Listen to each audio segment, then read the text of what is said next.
Écoutons le ministre Abdoulaye Diop. La Russie est partenaire avec nous parce que son appui nous permet d'avoir des capacités militaires qui mettent à nos armées nationales du Mali, du Burkina et du Niger en position de défendre notre souveraineté, mais aussi de préserver l'intégrité territoriale de nos pays.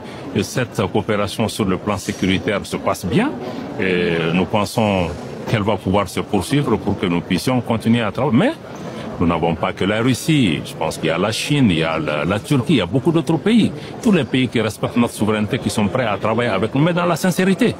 Dès 1961, Bamako se tourne vers le bloc communiste pour obtenir un soutien accru sur les plans économiques, militaires et culturels.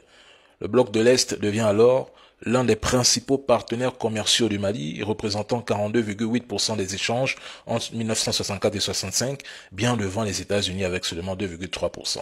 Ce plan militaire, l'Union soviétique forme et équipe l'armée nationale malienne. Les clauses de ces accords demeurent secrètes. Les soviétiques fournissent des équipements lourds, blindés, véhicules et aviation. En 1966, une cinquantaine de techniciens militaires soviétiques assurent la formation sur ces nouveaux matériels et leur entretien avec 25 autres pour l'armée de l'air.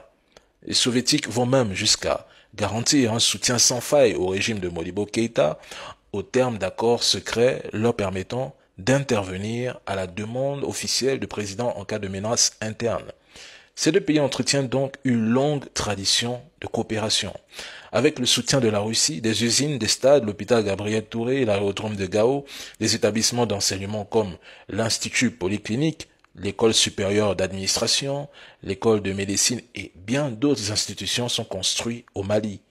De vastes travaux géologiques et des aménagements de terrain sont également réalisés grâce aux soviétiques. Aujourd'hui, l'histoire semble se répéter. Tant que la souveraineté du Mali est respectée, ses dirigeants sont prêts à coopérer. Sinon, chacun doit se concentrer sur sa propre politique interne. La coopération militaire et technique entre la Russie et le Mali est active. Les capacités de défense du Mali se renforcent grâce à la formation de ses militaires en Russie, au travail des instructeurs russes et aux livraisons d'équipements militaires russes et turcs. Souligner ces faits ne fait pas de nous des pro-russes, mais des observateurs réalistes. Ceux qui accusent la Russie de piller le Mali convoitent pourtant une place au sein des BRICS et applaudissent lorsque leur pays est représenté à son sommet.